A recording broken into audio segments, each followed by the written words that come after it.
back, and it's only been about 45 seconds. Okay, more like 3 minutes and 45 seconds.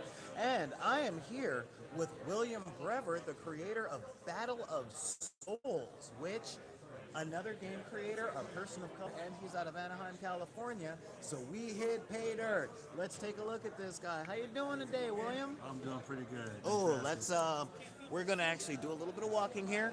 Walking. There we go. We should do the thing from this angle because you got glare. Oh, this is so much better. So much better. Now they can see that Punham there. How you doing, man? I'm doing pretty good. How are you? We're exhausted. Exhausted. This is day 3 for us. Oh man. Yep, Day and we one. finally found the game room today, and we are talking with game creators and the demo people. And yeah, so tell us a little bit about yourself and your company. My name is William. I'm the co-founder, CEO of No Limit Games. Okay. We are based out of Anaheim, independent game developer. We actually started off working on a video game for a console called Vengeance. It was all fighting games.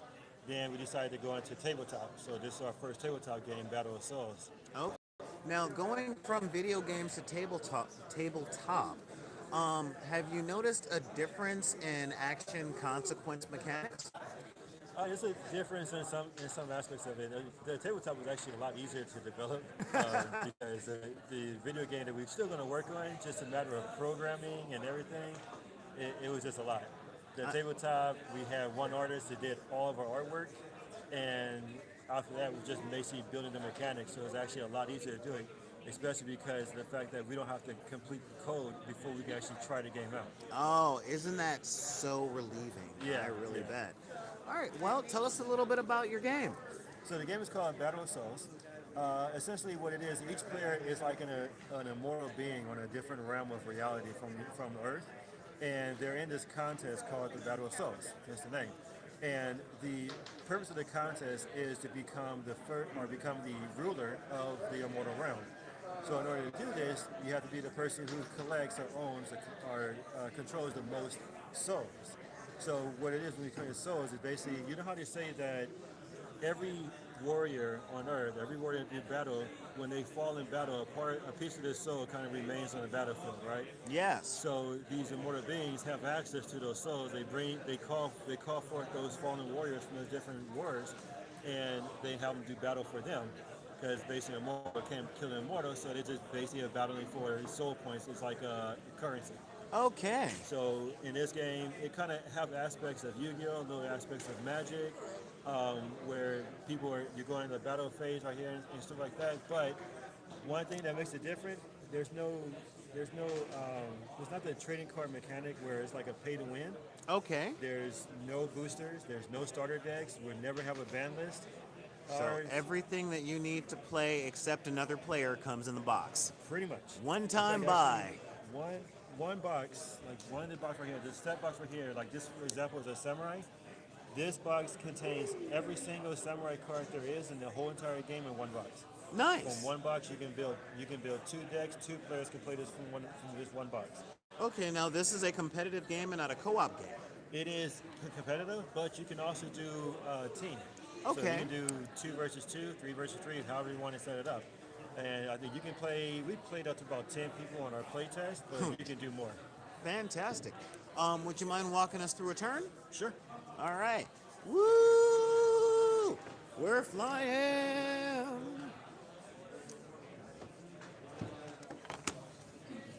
So we're going to do this. I'm going to go ahead and take I'll take one of our live decks, make it look a lot better. And speak really loud. The microphone on this is not great. Okay.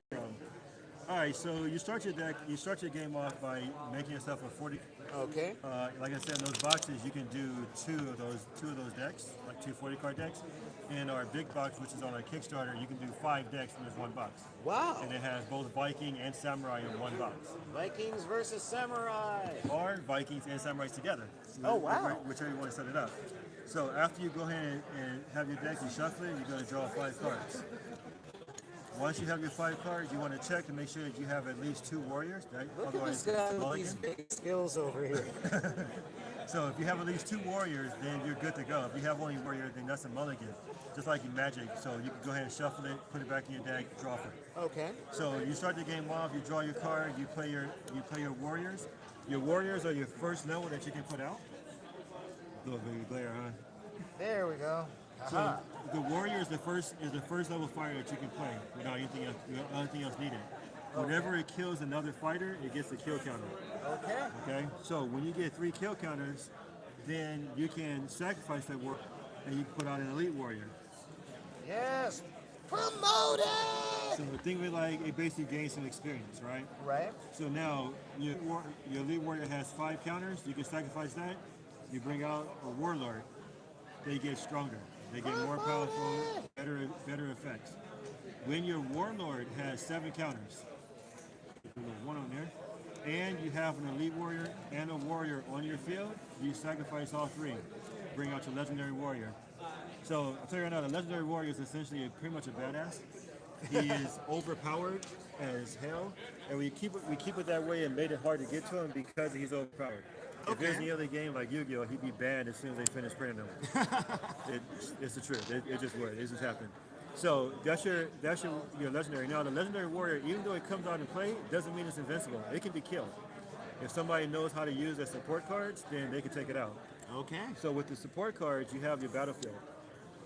Your battlefield cards kind of play like field spell cards in Yu-Gi-Oh. Okay. With the exception that only one battlefield can be in play at any time. Okay.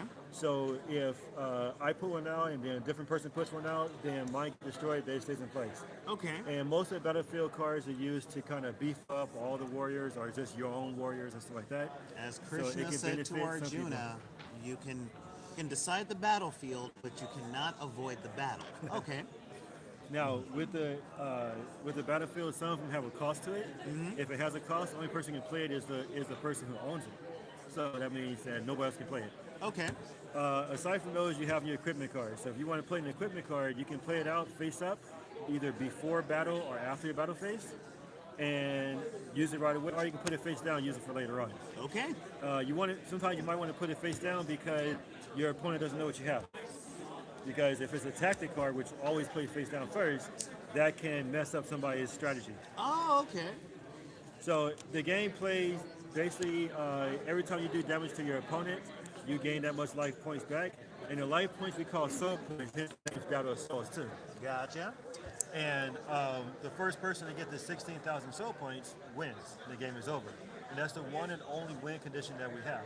Even if you deck out, the game still goes on. You just basically discard your hand, reshuffle your graveyard back to your deck, you draw 3 more cards, and you keep going.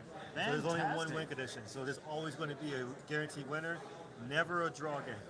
Never. Oh, fantastic. If you get a draw game, you broke something. You did something wrong. All right. Well, thank you for your time and the show of the playthrough. Would you mind telling the viewers where they can find your Kickstarter and where they can find you guys online? Sure. The Kickstarter is actually we got a shortcut link. It is bit.ly/BossKick2. Okay, bit.ly/BossKick2. Right, and we have the website address for the game is soulsbattle.com. Well, fantastic. Thank you for your time and showing us your game. We look forward to working with you guys in the future, man. This is going to be awesome. Cool, thank you. And again, Deckers, this is Solar Gray, the Cinematic Sorcerer, coming at you from the game room at San Diego Comic-Con 2018. Go Comic-Con. This has been the Game Gallery.